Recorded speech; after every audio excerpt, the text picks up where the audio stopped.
Today, we have a team of six, I believe, six speakers, or five. Some of them are tuning in from Germany, some from the States, and all of them are working together to answer the question. So BirdNET, we know how it works for birds. How can we apply this algorithm? What techniques can we use to boost its performance so that it also works for bats? And even though it's called BirdNET, it has for a long time now been interested in working for far more than just birds. And this has really been something that the team has focused on more recently, more and more. And so today we'll be focused on bats, but hopefully in future webinars, we can learn about just all the different ways that this tool continues to grow. I think it was just yesterday they released a new update for the BirdNET analyzer. So if you all are using that tool to implement or create your own machine learning custom BirdNET models, I encourage you to download that newest version. We can put the link in the chat. But as always, it's so great. We appreciate you, Stefan, and team so much for joining us to share what you've been up to. And so we're currently joined by Stefan from the BirdNET team, Patrick and Brian from the US Army Engineer and Research team, and Bruce Kimmel, who is part of the Yang Center. I mean, he is, one of the leading bat bioacousticians, especially when it comes to developing machine learning algorithms for detecting bats at scale, starting in his home territory of Virginia. So with that, I will hand over the floor to Patrick. As always, if you have any questions, we've got a Q&A box down below, and we'll get to all of your questions at the end of this presentation. And yeah, encourage you to let the emojis fly. You can see that button also below. And so with that, I'll hand the floor over to you, Patrick. Okay, thanks very much. Can you see my screen? Just checking. Okay, awesome. Okay, and also I think Enshika joined, but she's in the room somewhere. Just so we'll get her in there. So yeah, thanks so much for the introduction, Ben. Yeah, I really enjoy attending these talks. So I'm excited to be a presenter today, along with our collaborators. I'm going to give a brief introduction, and then the rest of the team's going to dive deeper into a few different topics. So can we recognize bats the way we recognize birds? Fair warning, we're in the early stages of this work, so we may not explicitly answer this question today, but we're going to talk about how we're working toward getting to that answer.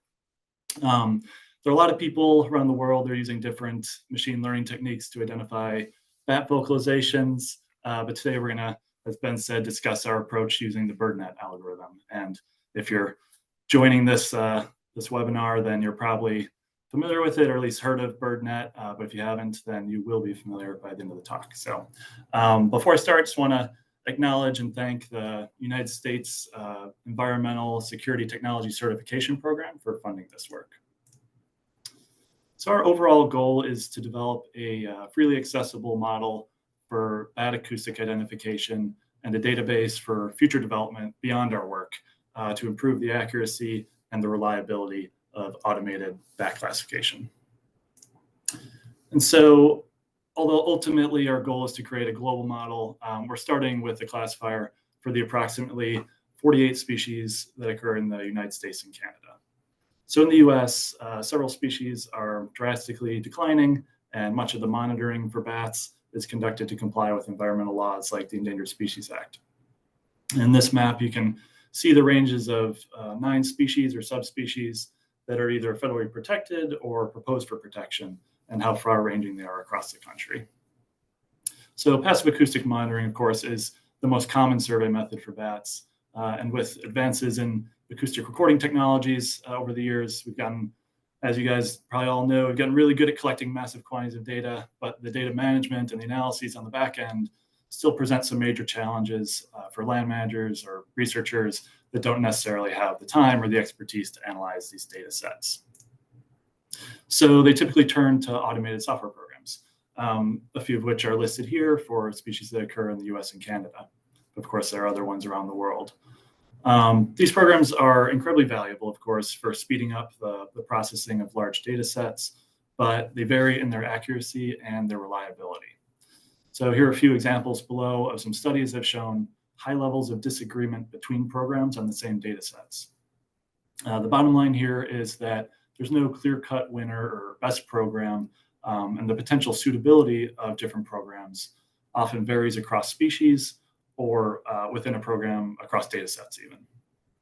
So unfortunately, this can leave the user with low confidence and often require them to either solicit or be the person with substantial expertise or training to manually review these recordings and validate those automated results.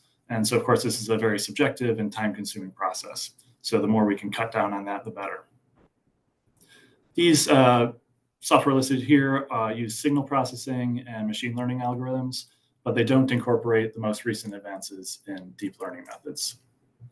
So in the last several years, CNNs or convolutional neural networks have emerged as an incredibly powerful method for image classification, which in turn sound classification using spectrograms. Several deep learning models have been developed around the world, but here are just a couple of examples of CNNs that are developed for North American species. These models both achieved better than 90% accuracy, and the top model, the Tabak et al. Model, actually outperforms two of those conventional software programs in a direct comparison. So the point is these models demonstrate that there's a great promise for using a deep learning approach for improving the accuracy of species identifications. And so given the success of these CNNs, we set out to see if we can use another one, BirdNET, and its existing architecture and adapt it to identify bats. One aspect of our approach that I think can be advantageous is that we are analyzing full call sequences. So if you're not familiar with bat calls, here's a sequence of a bat flying by a microphone, an ultrasonic microphone out in the field. And the way that current software typically identify bat calls is that they identify pulse by pulse, and then they make a decision for the entire file or the entire sequence based on the proportions of the different species that it thinks it sees in those pulses.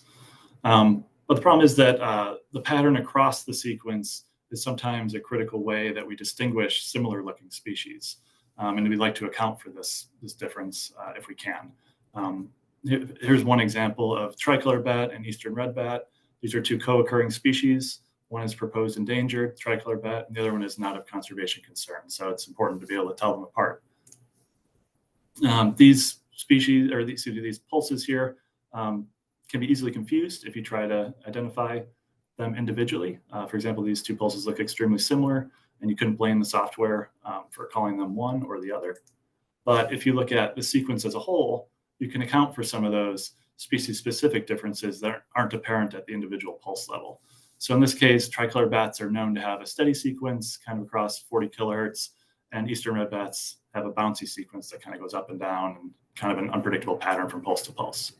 So using longer sequences as inputs, we hope to be able to tease apart some of these tricky but crucial species differences that tend to trip up some of the software programs. And because BirdNET was originally built for bats, we've been addressing various challenges with adapting the model for analyzing bat data. And this is not an exhaustive list, but just some of the things that the speakers will touch on today. First, training data are less abundant for bats than for birds. It's often hard to gather known identity recordings or reference calls for bats, and there are fewer recordings that are freely available in sources like Xenocanto or Macaulay Library. Bat researchers use multiple data types too. Zero crossing Brian and Nchika are going to go in a little bit more detail about this later, but it's an older file format, and we've kind of transitioned over to full spectrum, but both are still used, and so this kind of presents a unique challenge for the model. Also, bat calls cover a frequency range that's about an order of magnitude larger than BERTs. So this has implications for the computing power required for model development and data analyses downstream. Also, echolocation is not sung, which might sound obvious, but that's to say that bat and bird vocalizations evolved they serve different purposes, so they have inherent differences. Bird songs are primarily used to communicate with other birds, and species-specific songs are often more stereotyped or complex and elaborate, and because they've evolved through the process of sexual selection.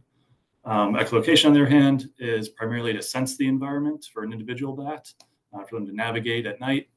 And echolocation calls may be more similar among species, not just because they're closely related phylogenetically, but because they may live in similar habitats or hunt similar prey or other reasons.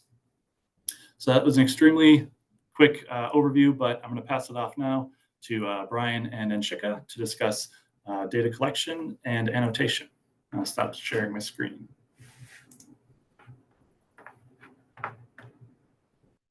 Thanks, Pat. Let me just go ahead and share my screen. Can you all see that okay?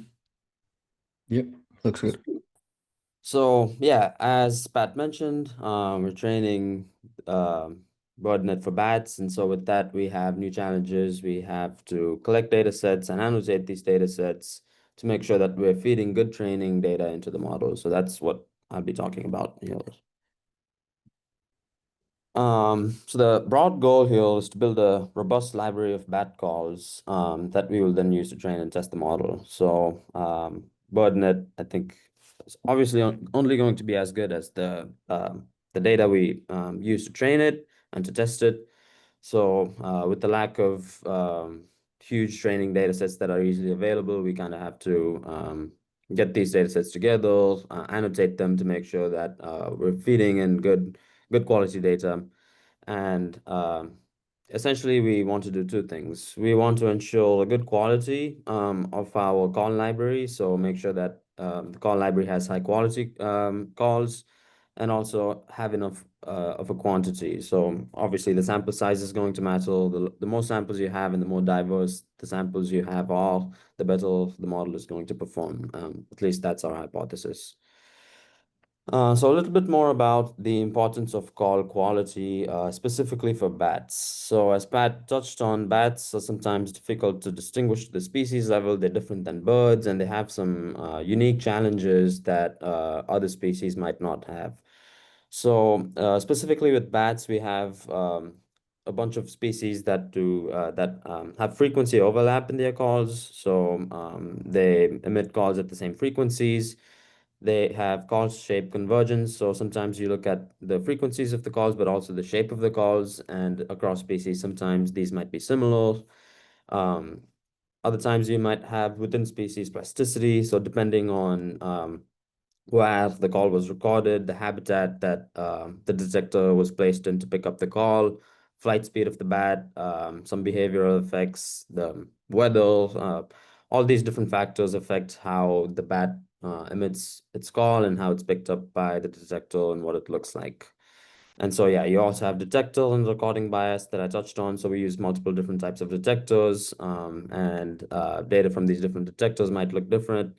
And then finally, the quality of the call itself, how much noise is there in the background of the call?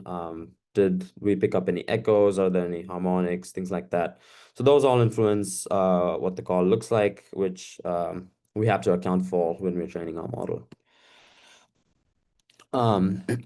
The other thing to mention with call quality is these different factors that also affect call quality. So you have three types of calls that we're working with. What is the highest quality and is most desirable is what's known as true reference calls. So these are calls where you know what species is emitting that echolocation, that call for sure. It's been verified by capture, hand release genetics, location. but at least there's some ground truth to the call, and you know that it is the specific species that emitted the call, so you can trust that recording. The second type of call you have is a lower quality than true reference calls, but it's manually vetted calls. So this is when you're just placing a detector somewhere in the wild, you pick up a call, and then an expert who's familiar with bat acoustics, who's looked at a bunch of audio recordings of bats, goes in, looks at the call shape, the frequencies in the call, and the expert then manually assigns a species to that call. This is somewhat accurate, but it's still not 100% because we can't know for sure what species emitted that call. We're just using the call characteristics to make that decision afterhand. And then finally, the lowest quality calls for building a library is auto-ID'd calls. So this is using pre-existing software, classifier software that use traditional machine learning methods to classify these bat calls into species. They haven't been checked by humans, so it's just a machine basically saying, using a best guess and saying this is what this species is. Another thing that Pat mentioned on, which is going to be important for us, is the data format. So two broad formats that we work with, zero cross and full spectrum recordings. Zero cross typically contain less detail than full spectrum, and BirdNET only accepts full spectrum, so WAV file recordings. And so if you're working with zero crossing, you're going to run into some challenges with quality, low quality, and then you have to convert them to full spectrum. So that's going to cause some issues there. And then finally, regardless of what type of call you have, even if it's a true reference, we have to go in and actually annotate the bat call and say, okay, so this call has these certain characteristics, which makes it a high quality call. Let's say, for example, it's very clear. There's only one bat. There's no noise. There's no echoes. That one will be high quality, but then another one which has high noise, bunch of echoes and harmonics, even if it's a true reference call, it'll still be a low quality call when you're looking at the spectrogram. The other thing to mention is the importance of quantity, so having enough samples. We obviously want to ensure a large enough sample size and also ensure that we have enough variation in the calls that we record. So using different detectors, locations, background noise, and habitats might affect the model performance, and I'll talk a little bit more about this in a minute here. But also looking at the literature and previous researchers who have used CNNs to train their own bat classifiers. Just to have some numbers here, 13,000 samples for 11 classes. One paper did that, and another paper did train the CNN using 600,000 samples for 30 classes. So you do at least want a couple thousand samples per class if you can manage that. Now, I mentioned the importance of diversifying your data, making sure that it comes from a variety of different locations. And that's because we actually trained a toy model just as a first pass with a mini data set. We only included 19 species. We had about 7,000 training files and 2,000 testing files. But what we encountered here is that the model did not actually classify any of the files as noise. And we hypothesized that this is probably due to a lack of variation in the training data. So we just used the same data sets to pull our training and testing files from. And so what the model was probably doing was assigning the background noise to a species instead of to a separate noise class. So we want enough variation in our noise even to make sure that the model knows to look for certain patterns that are broadly represented in noise and not just from the one data set. So a little bit more about our data set. We currently have built a library sourcing from 8 publicly available data sets. We have about 9,000 reference calls, 3,000 zero cross, and 5,000, about 6,000 WAV files. A lot of human vetted calls, and then some machine identified, so just auto ID calls. These are all zero cross, but yeah, we are trying to prioritize those reference calls and the manually vetted calls. And for our first pass, we are building a model for the 48 North American species, but we do anticipate that there will be more data collection or data set acquisition for certain species where we have low samples. So there's some species where we only have one sample, for example. Now I'll let Anshika talk a little bit more about managing metadata. Hi everyone, I'm Anshika and I'll tell you that why metadata is important for bat call classification and why it is important to basically standardize it. So metadata may seem secondary, but it actually holds key contextual information for a bat call, and it can contain information like the location and environment. So region and habitat will help us identify which species are likely present, and geographic coordinates can be cross-referenced with ecological databases to narrow down the species presence, which can help us in bat classification. Similarly, recording conditions such as time of the day, weather conditions, and temperature are very important while capturing bat calls because they not only affect the behavior of the bats but also affects how sound travels, which in turn affects the recording. The equipment and setup is also an important metadata which needs to be collected because the recorder and microphone type can determine the frequency that we are able to capture.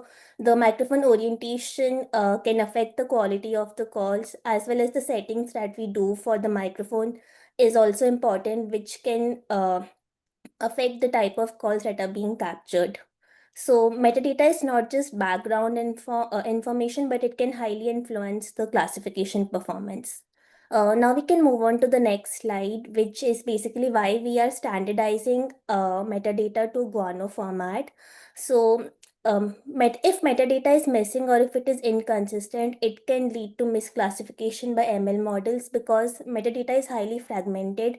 Each group of researchers can have a different type of metadata that they are working with. So we are trying to standardize it to guano metadata to enable consistency and to ensure that it can be reusable by researchers all over the world.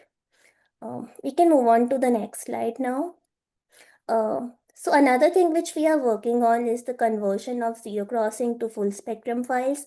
As Brian mentioned, crossing files are lightweight files. They only store the time points where the audio waveform crosses zero amplitude, and they're highly compressed and do not contain specific features related to the spectrogram. So, whereas full spectrum files, they contain the entire waveform, including the amplitude, frequency, and time features. And these are the features that can be used for band classification. These files are larger, but they retain rich acoustic detail and are ideal for machine learning classification in comparison to zero crossing files. We can move on to the next slide now. Thank you. We might ask, like, if full spectrum files are so useful, then why are we dealing with crossing files? Historically, most bad calls have been recorded in zero crossing files due to its compressed nature and because of storage constraints.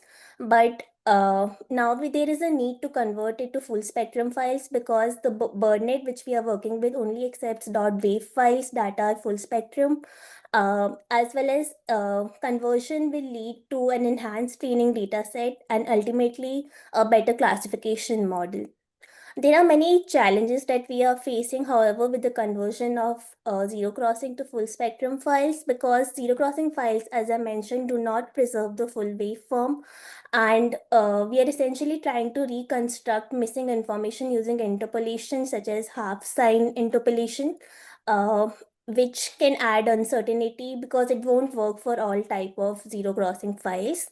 And there can be loss of features such as the timestamp alignment of zero crossing might be lost in full spectrum during the conversion process, which can make it difficult for the model to work to classify the bat species. So currently we are converting the zero crossing to full spectrum files using Kaleidoscope Pro, but we are well aware of the limitations and we are trying to overcome it. Thank you. Sweet. So far we've talked about dataset acquisition, managing our datasets and managing our metadata. But once we actually have this data, what we'll need to do is we will need to annotate these calls before we feed them into BirdNET. Basically just marking them up and making sure that we're feeding high quality sequences. So BirdNET, like Pat mentioned, will be trained on call sequences, not individual pulses. So we need to annotate at the sequence level.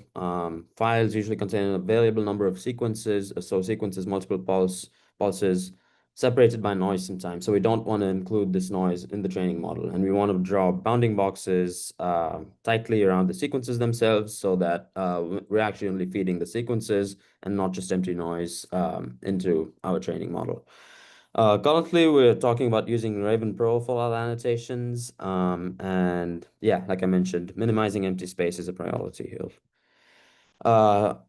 We're also annotating indicators of call quality, like I mentioned. So we're annotating whether or not the file is zero cross or full spectrum file originally, even though everything has been converted to a full spectrum file. We're annotating single multiple bat presence of echoes, the call phase, because bats have 3 different phases, and we want to annotate the search phase, which is the most identifiable at the species level, and then also the call identifiability. So marking all of these up before we feed this data into the model. And a couple of pictures here for your reference. The first one contains a feeding buzz. It's also in zero cross. The second one, I would say, is like a pretty good quality sequence. The third one, you can see that there's multiple bats because one's making calls at a lower frequency and then another one jumps up in frequency. It's 2 different bats. We want to make sure that we draw 2 separate bounding boxes for that third example before we feed this data into our model. So this is what annotation is going to look like in Raven Pro for us. So just drawing bounding boxes, and at the bottom here, we see that annotation table where we can mark up all of these variables of interest. And so for our final training data set, we'll have good quality tight audio recordings, and then also good indicators of call quality. And so this is an example of an annotation that was done for zero crossing file. And this is another one that we did for a full spectrum file. So this is still a work in progress. We're still refining our methodology, but this is kind of where we're at right now. All right. Thanks, Brian.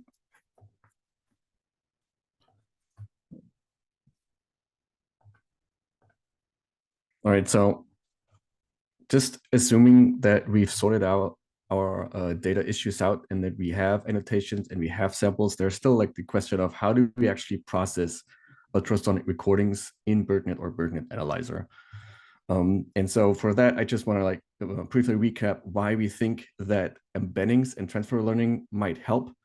I'll explain what the audio speed modifier is that we implemented in BirdNET, and I'll really quickly walk you through training with ultrasonic recordings in the analyzer. And so for embeddings and transfer learning, just to recap, like what is it, like why do we believe that BirdNET as a feature extractor is good enough, even though it was trained on bird and like almost exclusively on bird data? Why do we think that it can still identify bat sounds? And I just want to walk you through the process, like the signal processing within BirdNET. We start with a raw waveform, which then gets converted into a spectrogram. And from here on, Pat mentioned this, we're using image processing. We're using an image pattern recognition model. And these models apply filters to the input signal, and then we pass the input signal through different layers of the model. And what you can see here is just the progression of the input signal through these different layers, and then we just visualized intermediate outputs. And so in the first layer, you can see, well, some of these filters, like they enhance foreground, some of them background, some edges, like very primitive features. And the deeper as you go from layer to layer to layer to layer, the more abstract these features become, but the more semantically enriched they are. And so eventually you'll end up with this thing over here, which then is only like a vector of numbers, a vector of float values. It's completely non-interpretable for humans, but it condenses all the semantic information from the source signal. And then the last layer of the model usually is artificial neurons, each of them assigned to a bird species, and then the activation of those neurons, as you can see here, translates to a score between 0 and 1, which then roughly translate to the confidence or like the probability that this bird is actually vocalizing in the recording. And so this thing over here, this vector of numbers, those are the embeddings. That's a n-dimensional vector in the audio feature space, and everything before that is just audio feature extraction. It has nothing to do with the classification.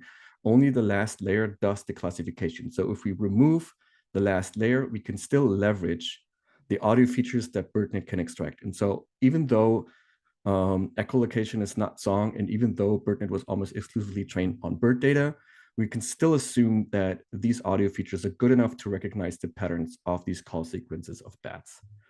And so we know that using this way of transfer learning, like replacing this vanilla BirdNET classifier with something else, can be used to train classifiers that target a very specific endangered species. You can train classifiers that target entire ecosystems or wildlife communities. And you can basically use it to train for everything else. And so that's the interesting part. Like we know from publications, from studies that we did, from studies that other people did, that we can use BirdNET in transfer learning with embeddings to train for other species. And the question now is, does that work for bats? Like, can we use a model that was worked on bird data for something that is vocalizing in a completely different frequency range? And so there's two major constraints I just want to mention. And so the first one is neural network input size is limited. So if we have large full spectrum recordings, that's a lot of pixels. And a lot of pixels are usually computationally very expensive. And so the first layers of these networks are the most expensive ones. And so you want to reduce input size. So processing 0 to 200 kilohertz is probably not a good idea. And then the second constraint is that BirdNET currently uses 3-second inputs, and that's usually too long for bats. It's an okay-ish time for birds, but bat calls are much shorter. And so the thing that has been established, or that like kind of established itself, is using a speed decrease. And so that's an example on the right on Xenocanto. So Xenocanto does host some bat data. There are some samples, and then provide two versions of the recording, the original ultrasonic recording, and then a one that has decreased. And so that was decreased in speed, so you can actually listen to it. And so that's the thing we want to leverage. If we decrease the playback speed, maybe that's the strategy for us to deal with these ultrasonic recordings, which are then usually too large. All right, so we implemented this audio speed modifier in the analyzer and also in the analyzer package. It's also coming to the Python package and R package, so that's not a GUI exclusive feature. And so if you open the GUI, go to the training tab, you'll find this as another setting you can choose before training a custom classifier. And so just to explain a few of these values, you can select values between -10 and 10. Negative values make it slower. Positive values make audio faster, so you can actually train for infrasonic recordings also if you want to speed them up. Due to the nature of this slider, like -1, 0, and 1 don't do anything. They're the same, there's no change. And so as an example, if you select -5, that would result in a 5-time speed decrease. Or if you select 2, that's double the speed of the audio. So that's a 2x increase. If you want to train with ultrasonic recordings, and due to the audio modifier and due to some challenges in aligning all of the values and making sure that the things you're training on actually still represent the bats, I just really want to briefly walk you through the considerations and steps before you start training. So just assuming you have training data that was sampled at 384 kilohertz, and then you decide, okay, a 10 times speed decrease is the appropriate value, that is the thing that I want to do. You need to remember that 1 second of audio now becomes 10 seconds of audio. And what we'll do in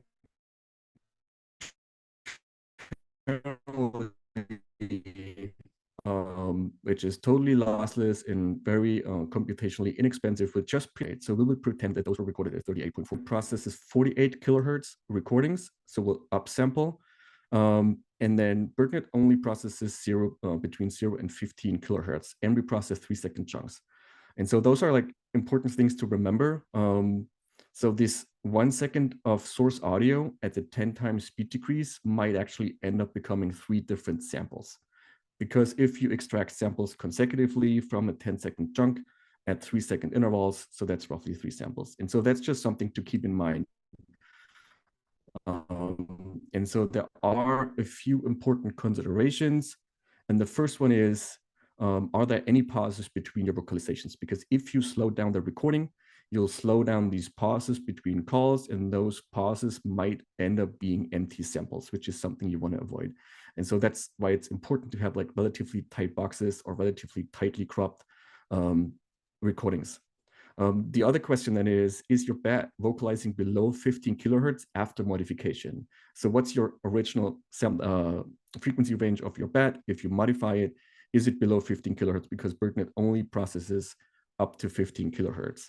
And then also, if you have files or training files from different deployments with different sampling rates, does the modification still preserve the labels for all of these files?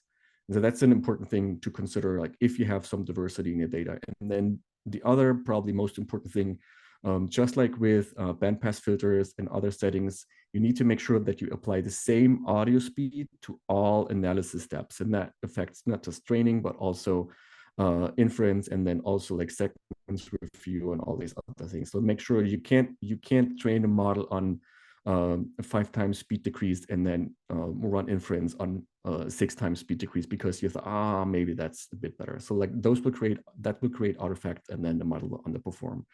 But if you follow all these steps, I think we can like show that we can train bad classifiers. I'll let talk Bruce about this. We've did some first experiments, and we know that yes, we can actually leverage a model that was trained on bats to train for bat localizations using the audio speed. And so if you're interested in checking it out and trying it for yourself, then download the latest analyzer version, and then you can give it a try. And then I'll let Bruce talk about his experiment using the same workflow.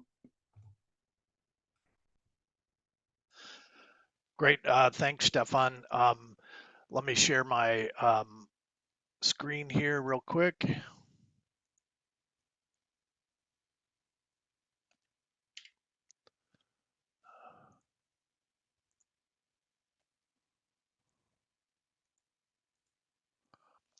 So I'm going to talk to you today about creating a model for identifying silver-haired bat songs. So basically applied the BirdNET analyzer in an approach just like Stefan and others have described this morning. But first, let me give you Bruce, can you switch to the full screen mode, because we're still seeing. Oh, you're not seeing the full screen? Yeah. Let's see. Probably just start the presentation. I'm going to have to move this over here, I think.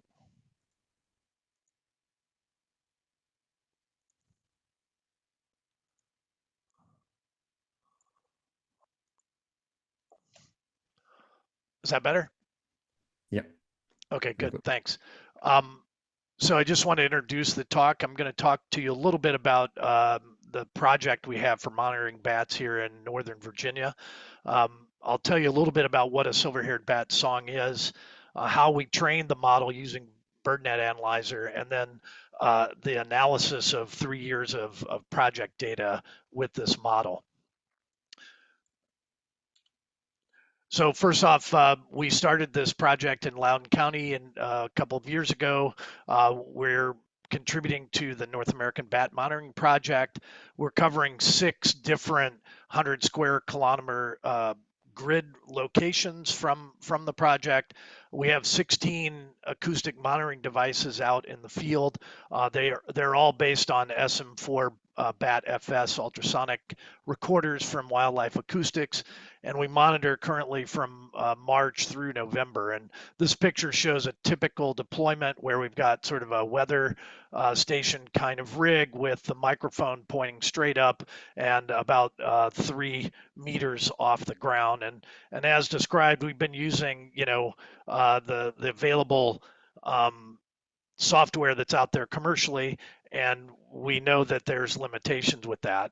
Just to give you a feeling of where these different locations are, this is a picture of most of Loudoun County in Northern Virginia. The Potomac River is flowing along here between the states of Virginia and Maryland.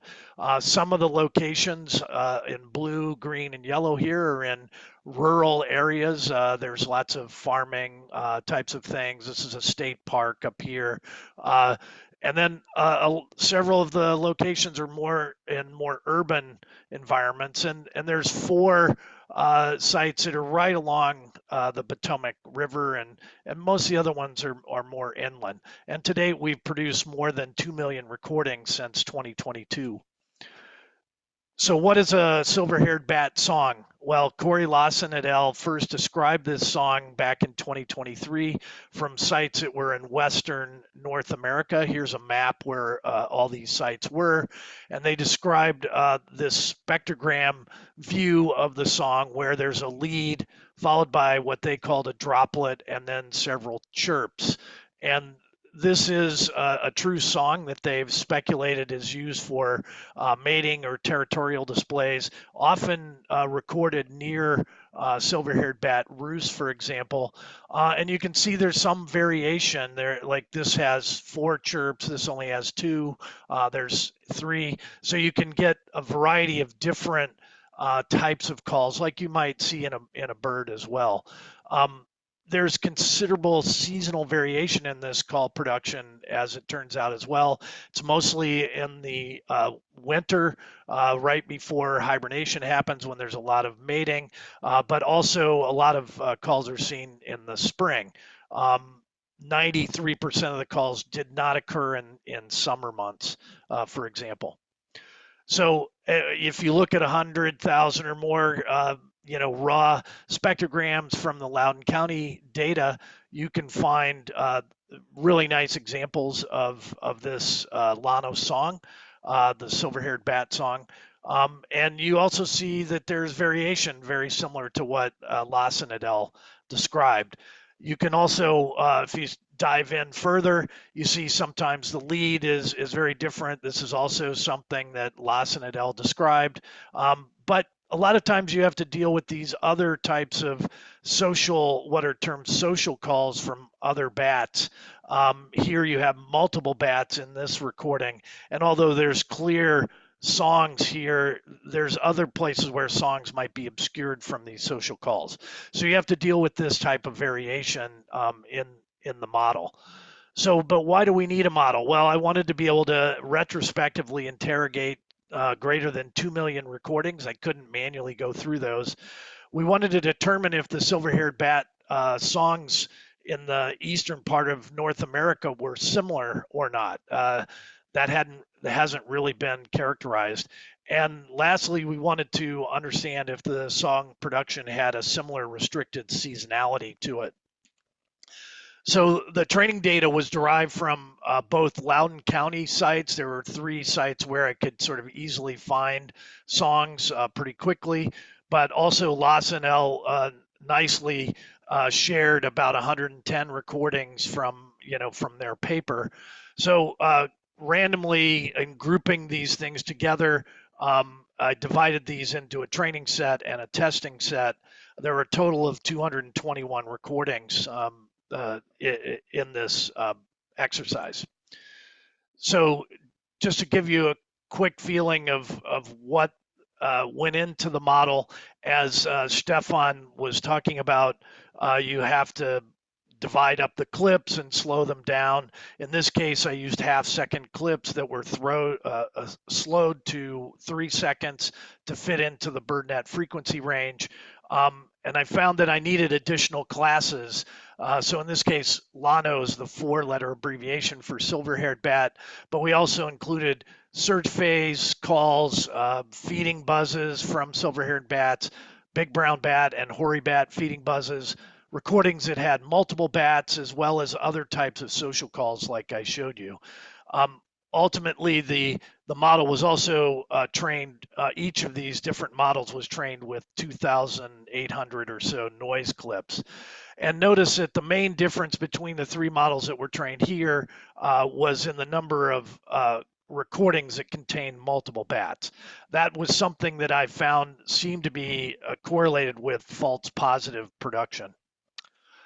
So ultimately, when I tested these 3 models against the test recordings, which had not been used in training, I found that they had very high recall in measuring that, and at the recording level, both at the also at the clip level.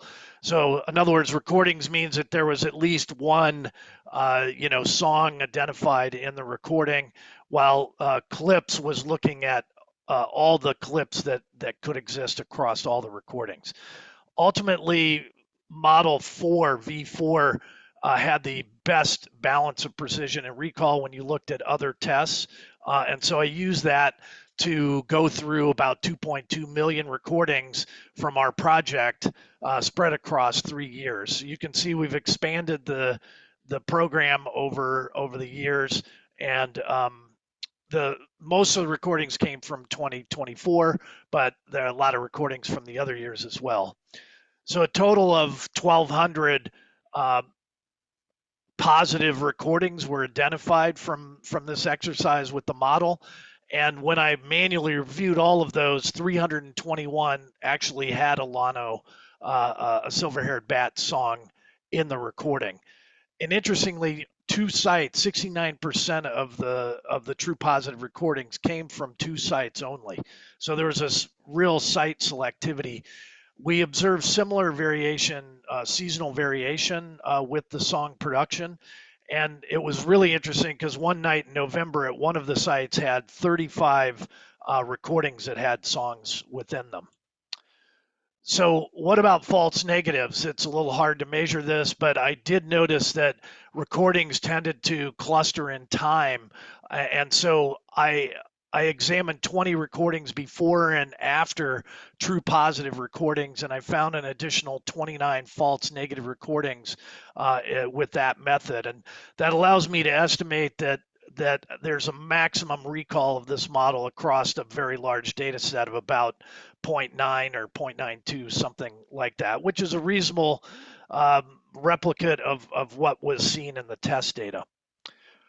If you make a heat map of these across all of the sites and across the months, you get this picture here. So here you've got all the different sites and all the months, and you can see there's 2 sites, Banshee Reeks Nature Preserve and Claude Park, that had the predominant number of all the calls. There were a smattering of calls at other sites. A couple had only 1 or no songs produced in those sites. And you also see that there is a seasonality was replicated in this data set. So the most recordings were produced in November. You had a lot in the spring and in the fall as well, and almost none were produced in the summer months. So is there any similarity between these 2 hotspots for the silver-haired bat song? These are pictures, satellite pictures of the 2 areas. This is a Banshee Reeks Nature Preserve up here and Claude Park. Both are urban parks. You can see housing development over here and a landfill here. There's a school and some other housing developments over here. But what was interesting is that both sites have just north or closely associated with the recorder location were old growth trees, trees that have been around for a long time. There was also ponds close by to the recorders.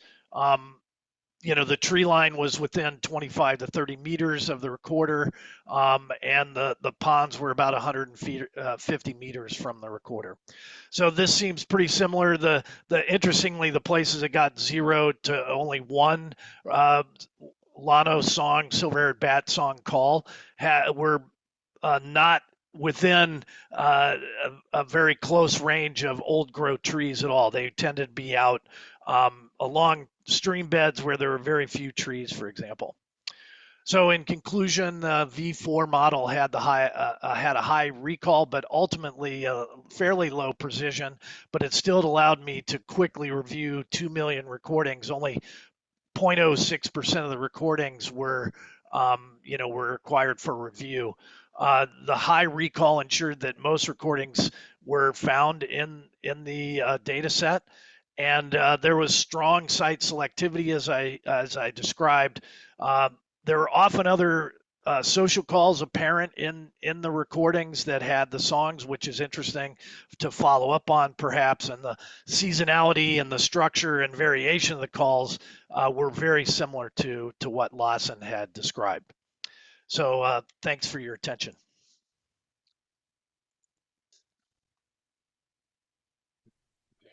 Awesome. So I think, yeah, we have this project. We have some promising results, some preliminary results to be sure. But yeah, we're trying to use BirdNET essentially to build this larger model, and we have quite a few steps. But this is a chance for collaboration. Since we don't specifically have um, a well-defined protocol yet, and we're still looking for data sets. We're still looking to refine our methodology. If you're interested in learning more, if you're interested in collaborating with the project, with the team, then yeah, feel free to reach out to one of us. On here, it's me, Bruce, Anshika, Pat, and even Stefan. So just contact one of us if you're interested in learning more about the project, or if you think you can collaborate with us. We're currently focusing on dataset acquisition. Like I mentioned, we want this to be a global model, but we don't have enough data to make it a global model as of yet. We have sufficient data to train a first pass model for species in the Midwest region of the United States, but even for a comprehensive model that includes all 48 species that occur in the US, we need more data. So like I mentioned, prioritizing those reference calls, the manually vetted calls. If you have any libraries that you would be open to sharing with us, to collaborating, then yeah, please feel free to reach out to one of us. The other thing I will mention is annotators. So the annotation process is looking like it's going to take quite a bit of time, and we need people that have experience with bat acoustics and manually vetting calls. Currently, it's a smaller team, but if you're interested in helping out, yeah, reach out to us. And then finally, just to discuss the project, discuss methodology. If you have any previous work with bat acoustics, using AI, using training CNNs, your own CNNs to identify bat species, yeah, we'd be interested in collaborating with you. We have some global collaborators, but always looking for more. So yeah, thanks for listening. I think that's all I had, Ben. I don't know if you leave time for questions at the end or not, but yeah. Thanks, Brian, and thanks, team. Yes, we do have at least 6 minutes for questions, and a few that are in the Q&A box and the chat. It would be great also, Brian, for folks who are interested in getting in touch with you and the team, could you leave your contact info in the chat for people to reach you?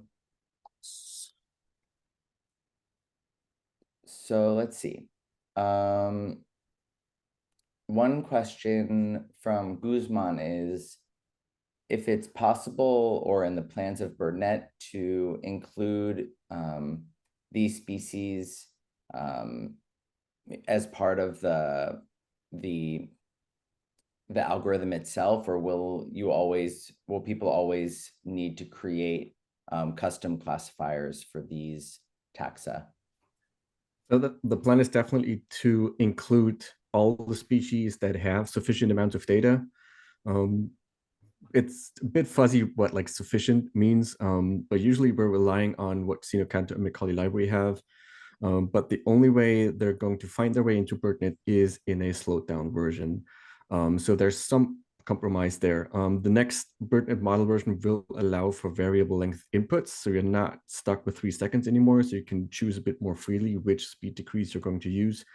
We are very likely going to use 10x decrease to include bats with one of the next versions as soon as we have sufficient data. So, but yeah, again, so like that might work. We're still seeing that if you have a very specific research question or very specific, or like a certain species you're targeting, if you have certain requirements for precision and recall, most of the times you're better off training a custom classifier. But if your goal is to save some time or to get started, that's I think where like these bat classes that we're going to include will come into play. Another question from Patrick Baker, on a similar note, do you anticipate a learning detector for North American bats in Raven Pro, or the integration for other BirdNET models into Raven Pro? Yeah, definitely. So that's something. So this is very high on the list of priorities, is that everything we built will be open source, come with the interfaces to use it. Interfaces meaning packages and code or GUIs to use it. And there's definitely going to be models that will be compatible with BirdNET. So this is the one with Raven. So this is the one software we're really optimizing for. And so this is really making sure that the newest model versions will run in Raven, and so you'll be able to run those. We're thinking about supporting as many software tools as we can. Hopefully, it will start commonly being used for bats. But yeah, we'll see how that works out. But definitely Raven.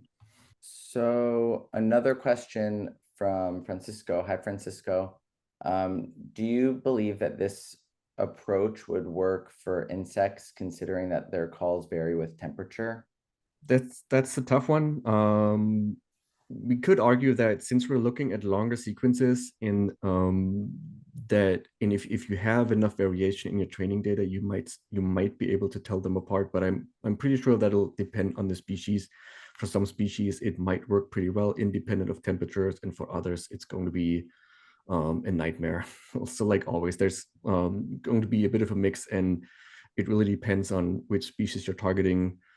I think there's an upside in looking at longer sequences instead of pulses. But yeah, that's still something that we have to investigate. Mm-hmm. Another question: for bats that make calls in the audible range, flying foxes, for example, would you recommend to continue using the BirdNET analyzer as is, and have no slowdown, or like when is slowdown necessary, and when isn't it for bat calls of different frequency ranges, let's say? So I think there's no guarantee that modifying the audio speed will work for your species. That's just a way to deal with different inputs. It then eventually really depends on the patterns and how easily they can be recognized by BirdNET. I think it's like if it works reasonably well, and again, like reasonably well means saving you a bunch of time not answering your questions. And that's the most important thing to consider with these custom classifiers. Is it worth building a custom classifier if you can already reduce the amount of data you have to look at to less than 1%? Then I guess it's fine. There's no need for a custom classifier. If you have certain constraints or requirements, then it might be worth it. In that case, I would just like give it a try and see if it works. Work with the standard workflow and use as little modifications as possible, because all of those might create artifacts. Mm-hmm. But that's something for experimentation. That's usually how it goes. Like do a baseline with vanilla BirdNET and then tinker around with the setting and see if you can improve it. Right. So in all those cases, it will be important to have some kind of test data set that you can use to evaluate how these different benchmarking is key. custom BirdNET. Yeah, that's absolutely key. Like make sure you have some data that you can quantify. So the analyzer GUI currently also accepts test data for training. So if you have some samples that are again tightly cropped and similar to your training data but are separate, you can ingest them during the training process and then get more meaningful metrics. But then if you don't have that, if you have selection tables, use the performance app or like the evaluation tab to make sure to get some quantifiable results, because otherwise it's a fishing expedition and you'll never know what works and what doesn't. Yeah. And so here we've got a question from Muhajir. Hi, Muhajir. So they are studying bats in Sumatra and Java and Lesser Sunda, working first to collect reference calls. And so I think the question is, can we train a custom model using reference calls that are recorded in a tent. And I guess, using the slowdown function to slow them down, train a custom BirdNET model, and then test them. That's a perfectly sensible workflow to you, right? Do you have any recommendations for that project? That's probably a Bruce question, but I would just like attempt to reiterate that these models are really good at learning patterns, any patterns that are not necessarily correlated with the call.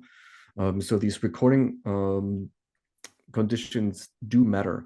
And so it's questionable, and again, something to do some experiments on if the performance will actually translate. I'm not sure, we're still not sure if like having these really nice high quality reference calls is the best way to train a model.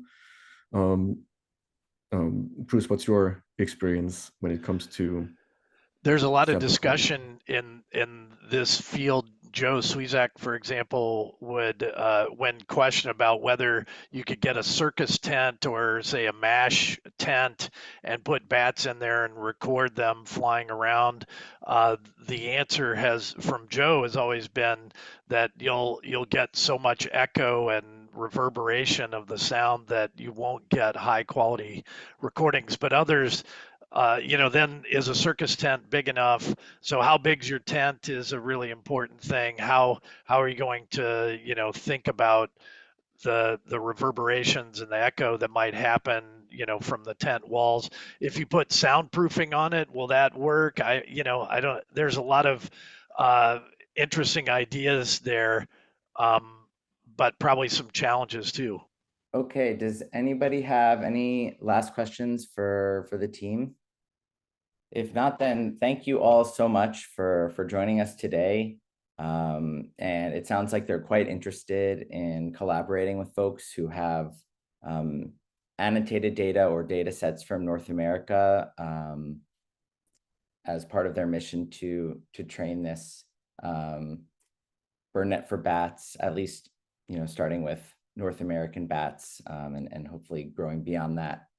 We'll meet back up again in 2 weeks, this time with Daniela Teixeira. And yeah, have a great 2 weeks. Thanks again, folks, and see you soon. Bye. Thank you so much. Bye-bye. Guys.